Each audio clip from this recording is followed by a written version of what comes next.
everybody, this is Mark from City Creek Bottoms Farmstead with Fireside Tales today.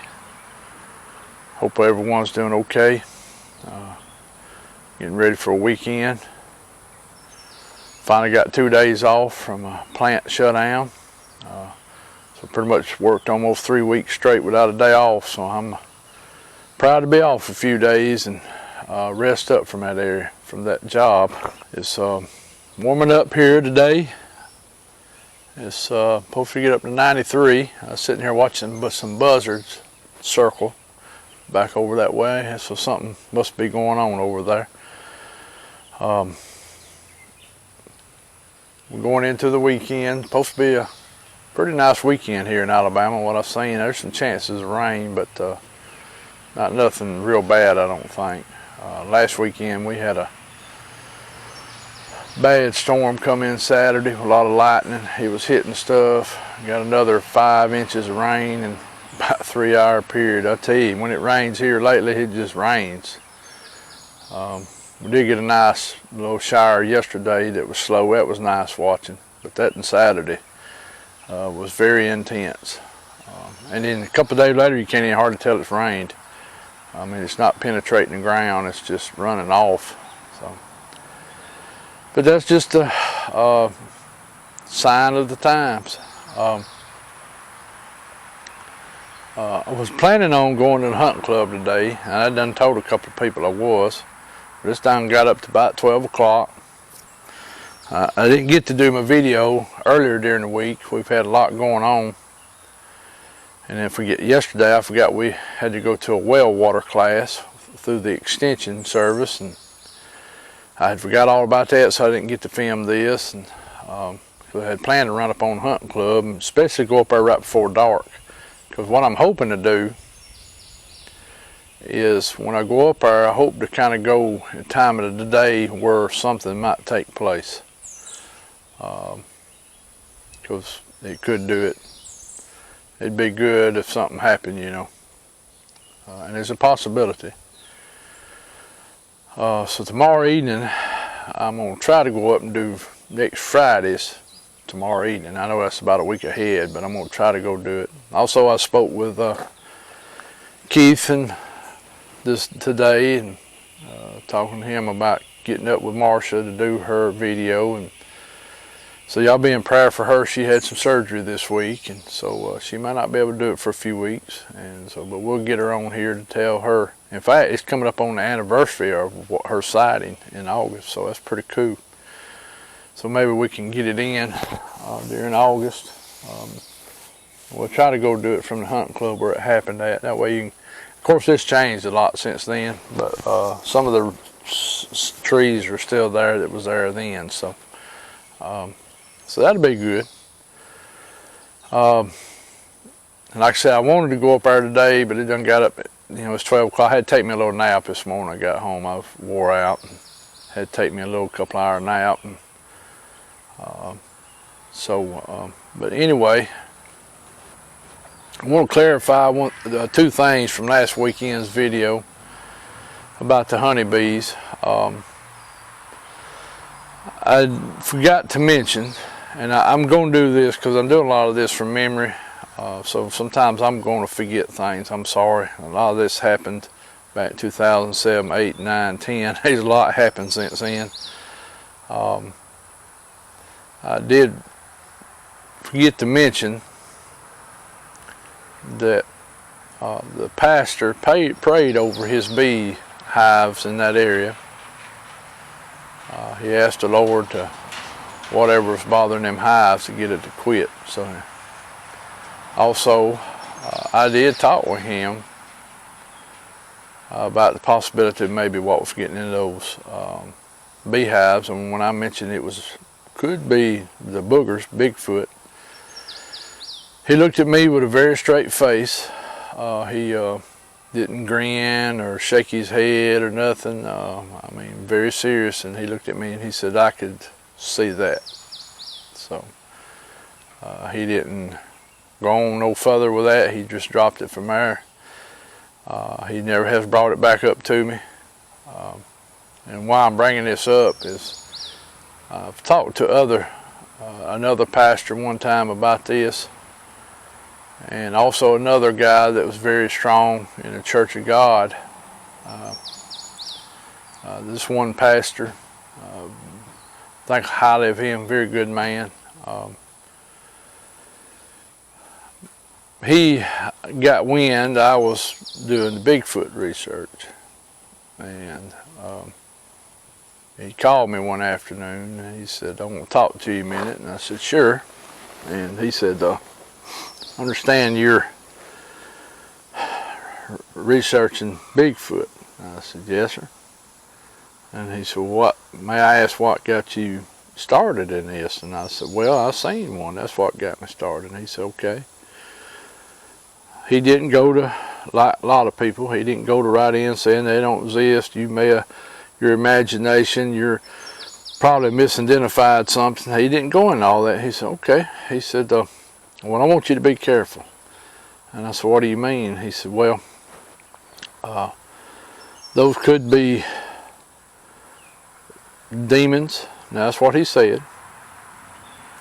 Also, he said they could be of the fallen angels, which you know what I'm getting at on that. And he said, "I just want you to be careful." And I understood where he's coming from. He called me because he was being sincere. He was concerned. I asked him what he thought, and he said, "Well, I just told you what I thought." He said, "I know they're real." He said, "I've never seen one."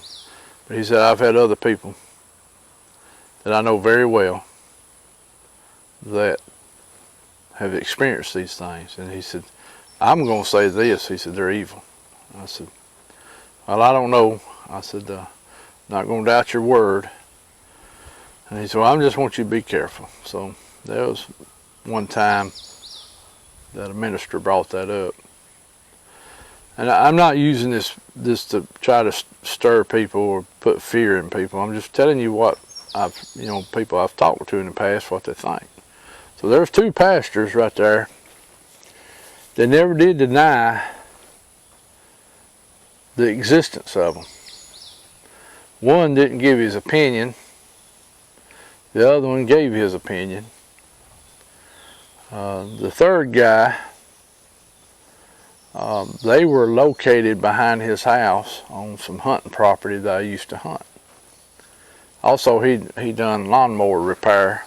He retired from a manufacturing plant as a supervisor, and he'd always repaired lawnmowers on the side. He loved rebuilding small engines and making them run, and I had carried a lawnmower to him to work on it for me.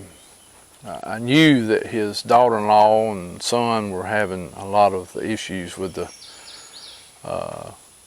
boogers because of Mr. Tall Banco.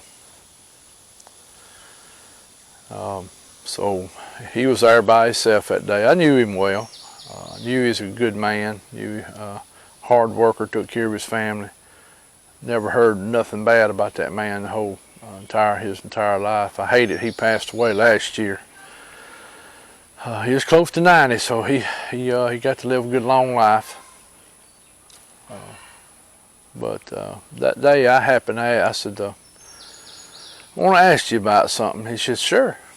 I said, "I want to ask you about these things here behind your house."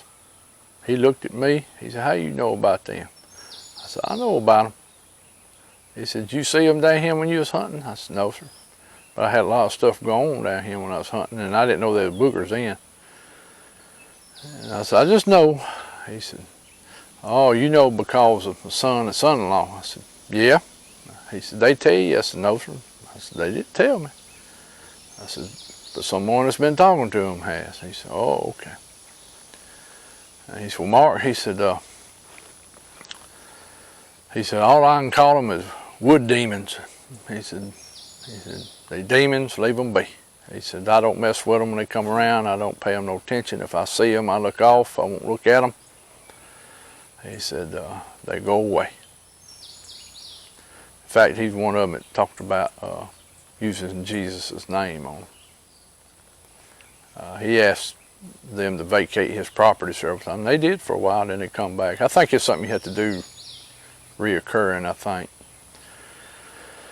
But anyway, that's just something I wanted to bring up in this video, because I had forgot about mentioning that, about what the pastor said on the beehives. I do think they do get into beehives, wild ones. I was hoping this video and then being on Chris's video to discover Sasquatch that somebody else would pop up with this, but so far they hadn't. But they may do it now. You know what? His video gets to circulating around, or this one gets to circulating around, so they may pop up with something. That's what I'm interested to hear. But I know they're getting into everything else, so why wouldn't they get into that? They're thick skinned, got a lot of hair, so the bees may not hurt them that bad. I don't know. You know, people talking about shooting them before, and they just like nothing hit them. So, you know, a bee would probably do, you know, wouldn't do as much as a bullet would. So I don't know. It's something interesting to really think about. And if someone hears of something like that, please let me know. You know, email me, or you can go to our, you know, website. Of course, we got a Facebook too. You know, email me or Rebecca and let me know you've heard that, and I'll get back with you. Be interesting to hear.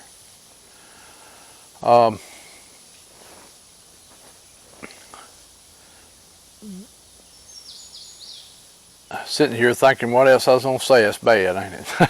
It just means I'm tired. Kind of glad to be over this shutdown. Maybe I get kind of back to normal a little bit.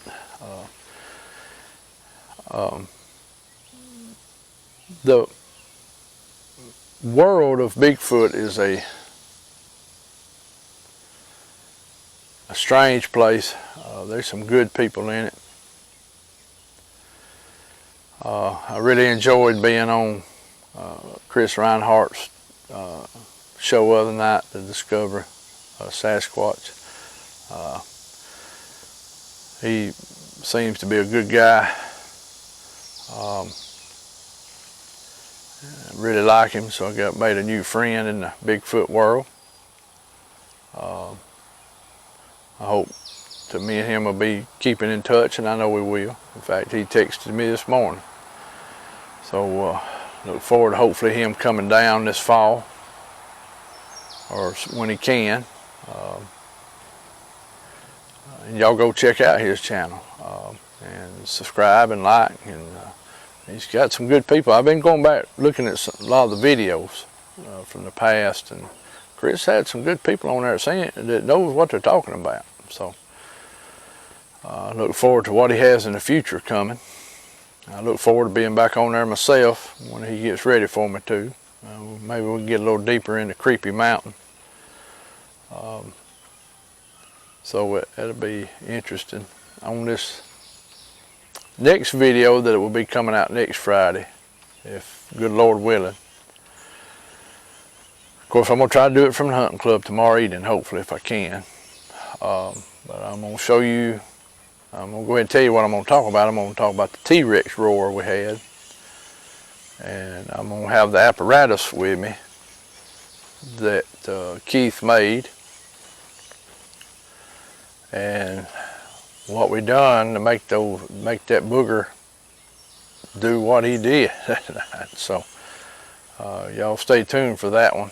And I'm going to try to pull it. I'm going to try to do it while I'm up there tomorrow evening, and just see if I can get a response. I hope I can. It takes a little art to pulling that thing, making it do like it does. It's like old Kumbo, or that shafir, however you pronounce that thing, that horn from Israel.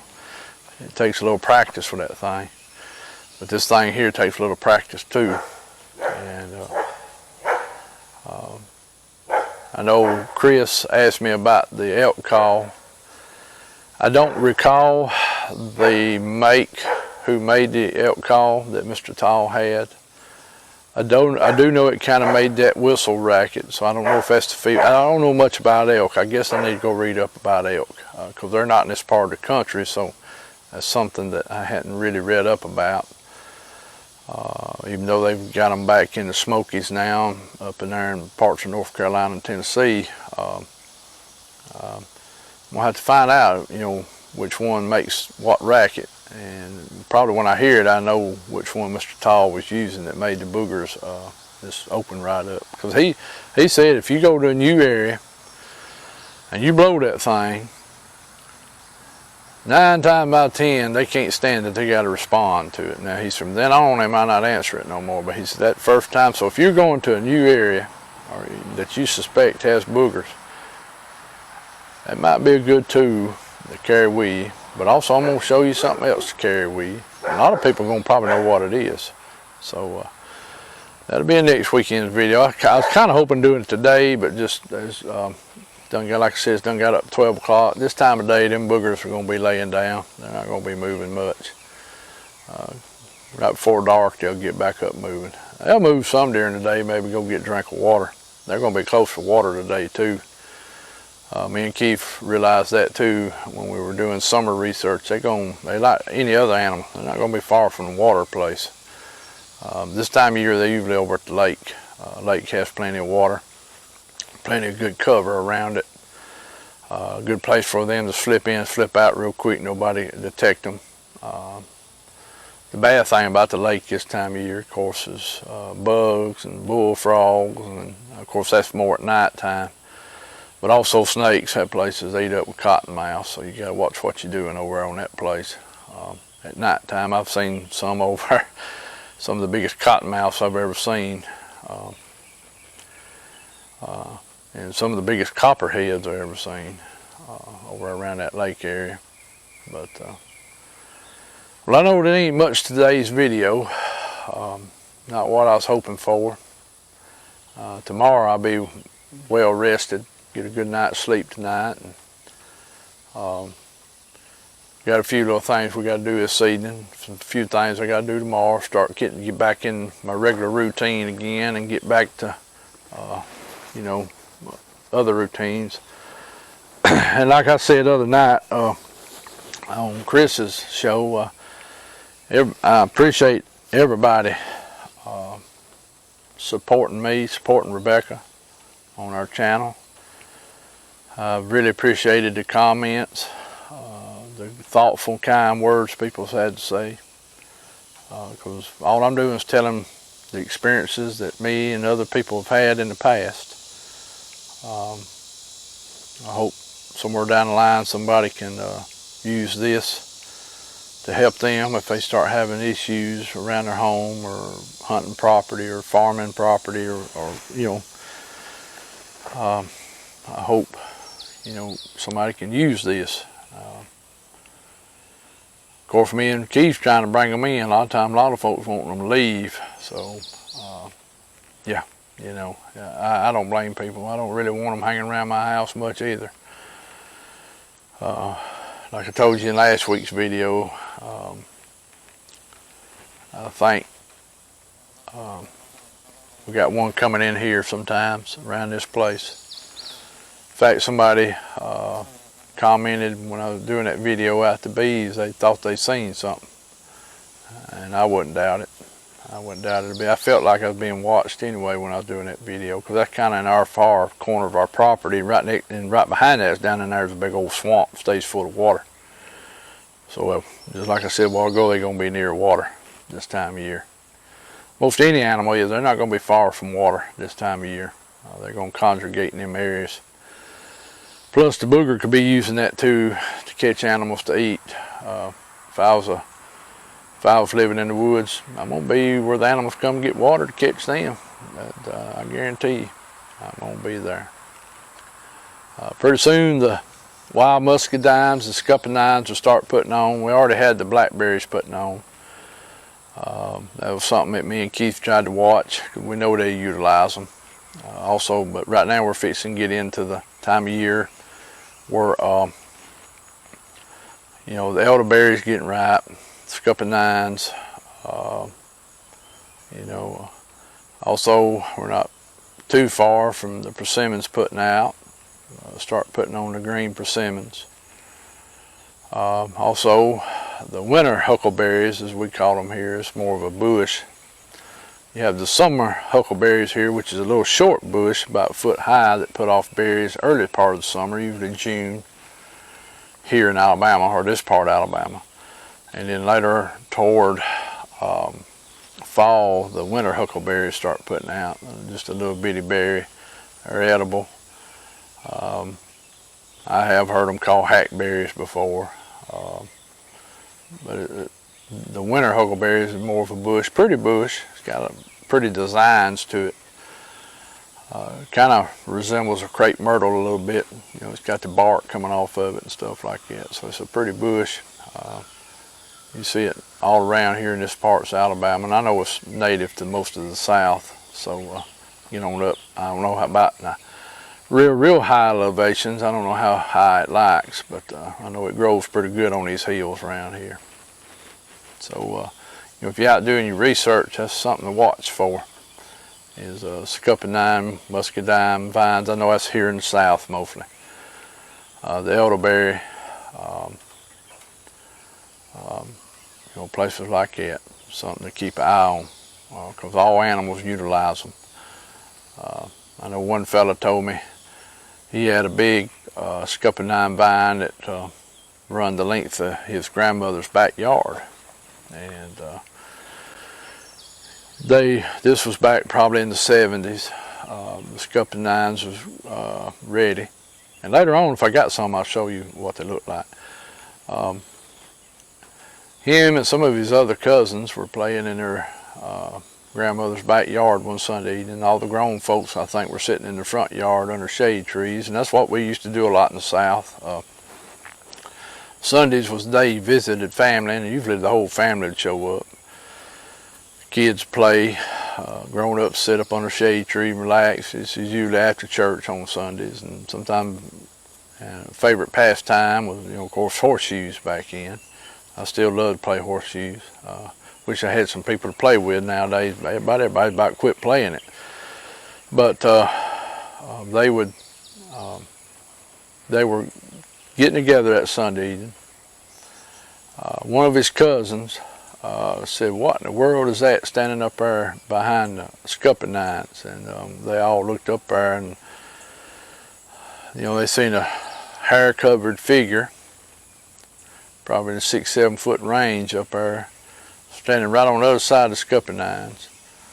Of course, they all screamed, run around to where the adults were. Of course, some of the adults come around there, but you know, he'd gone. All that screaming carrying on, that Bigfoot got on out of there. So yeah, they utilize them.